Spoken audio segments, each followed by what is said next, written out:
2024-এর 5ই August পরবর্তী সময়ে ছাত্র জনতার বিপ্লবের পরবর্তীতে বাংলাদেশের সকল সিটি কর্পোরেশনগুলোর মেয়র এবং কাউন্সিলররা পালিয়ে যায়। একটা উদ্ভূত পরিস্থিতি সৃষ্টি হয়। সেই পরিবেশে বাংলাদেশ তৎকালীন সরকার, ইন্টারিম গভর্নমেন্ট, সংবিধানের অধ্যাদেশ অনুযায়ী এবং সিটি কর্পোরেশন আইন এর 2009-এর 25-এর ক অনুযায়ী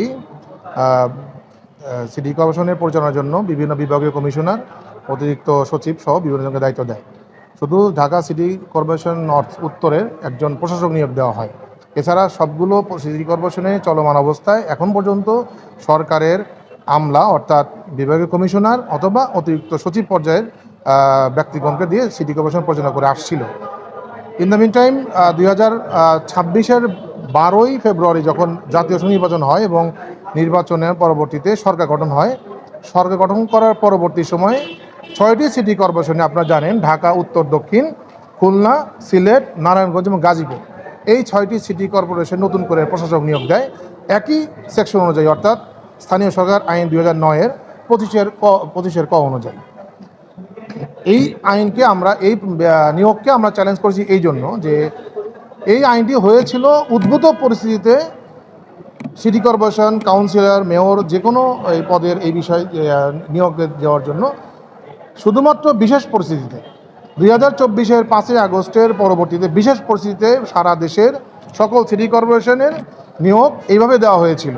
কিন্তু 2026-এর 12ই ফেব্রুয়ারিতে নির্বাচনের কারণে এবং নির্বাচনের পরে বাংলাদেশে আর উদ্ভূত পরিস্থিতি নাই এবং 25-এর ক অনুযায়ী এই নিয়োগ আর দেওয়ার সুযোগ নাই, কারণ এটি শুধুমাত্র পরিস্থিতি দিতে পারে। এখন নির্বাচনের সময় নির্বাচন দেওয়াটাই হচ্ছে সরকারের দায়িত্ব। কাজে নতুন করে সিটি কর্পোরেশনে নতুন করে প্রশাসক নিয়োগের কোনো 25-এর ক অনুযায়ী দেওয়া সরকারের সুযোগ নাই। সরকারের সুযোগ হচ্ছে এখন নির্বাচন দেওয়া। ইতিমধ্যে 3টি সিটি কর্পোরেশনের মেয়াদ শেষ হয়ে গেছে, ঢাকা 2টি এবং চট্টগ্রামে। বাকি সিটি কর্পোরেশন নিয়োগ এখনও আছে। কোন পরিস্থিতি বিচার করে সরকার এই অ্যাডমিনিস্ট্রেশন বা প্রশাসন নিয়োগ করলো সেই ব্যাখ্যা দেয় নাই। তারা শুধু 25-এর কর কথা বলেছে, কিন্তু 25-এর কর পরিবেশ এখন আর নাই। তো আমরা মনে করি যে এই আইনকে আমরা এই প্রজ্ঞাপনকে চ্যালেঞ্জ করেছি এভাবে যে যেহেতু এই পরিস্থিতি নাই এবং নির্বাচনটাই হচ্ছে এখন আসল সুযোগ বা সময়ের সুযোগ, সেই জন্য অতি দ্রুত নির্বাচন ব্যবস্থা করতে হবে এবং যেভাবে চলে আসছে অর্থাৎ 24-এর 5ই আগস্ট পরবর্তীতে যেভাবে নিয়োগ ছিল সেই নিয়োগের ধারাবাহিকতায় পরবর্তী নির্বাচন হবে, নতুন করে সেই প্রশাসন নেওয়ার সুযোগ নাই। এজন্য আমরা এই রিটটি দায়ের করেছি এবং আমরা 30 দিনের ভিতরে এই সিটি কর্পোরেশনের নির্বাচন দেওয়ার জন্য মহামান্য আদালতে একটা ডাইরেকশন চেয়েছি।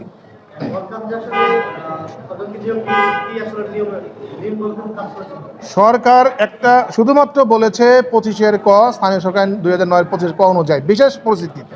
বিশেষ পরিস্থিতি ব্যাখ্যাটা কি, সেই ব্যাখ্যা কিন্তু সরকার দেয়নি যে এখন কোন পরিস্থিতিতে সরকার নিয়োগ করেছে। 24-এর 5ই আগস্টে বাংলাদেশের সকল প্রশাসনের জায়গা থেকে বিভিন্ন গুরুত্বপূর্ণ জায়গার কর্তা ব্যক্তিরা পালিয়ে গেছে। তার মধ্যে সকল সিটি কর্পোরেশন মেয়ররা ছিল, কেউ কেউ গ্রেপ্তার হয়েছে, কেউ কেউ পালিয়ে গেছে। যার কারণে উদ্ভূত পরিস্থিতি ছিল তখন, এখন সেই উদ্ভূত পরিস্থিতি নাই। যার কারণে এই নতুন করে আবার 25-এর ক অনুযায়ী আবার সিটি কর্পোরেশনের অ্যাডমিশন নিয়োগ করতে হবে, এখানে সেই বাধ্যবাধকতা নাই। এখন সরকারের দাবি, সরকারের দায়িত্বই ছিল যে সিটি কর্পোরেশনের মেয়াদ উত্তীর্ণ হয়েছে সেগুলো অতি দ্রুত নির্বাচন ব্যবস্থা করা। এজন্য আমরা মহামান্য আদালতের কাছে ডাইরেকশন চেয়েছি যে 30 দিনের ভিতরে যেন নির্বাচন ব্যবস্থা করার জন্য একটা আদেশ দেওয়া হয় এবং এই অ্যাডমিনিস্ট্রেশন নিয়োগের প্রজ্ঞাপনকে যেন স্থগিতাদেশ দেওয়া হয়। শুনানি আমরা নেক্সট উইকে মহামান্য আদালতের কার্যতালিকা থাকবে।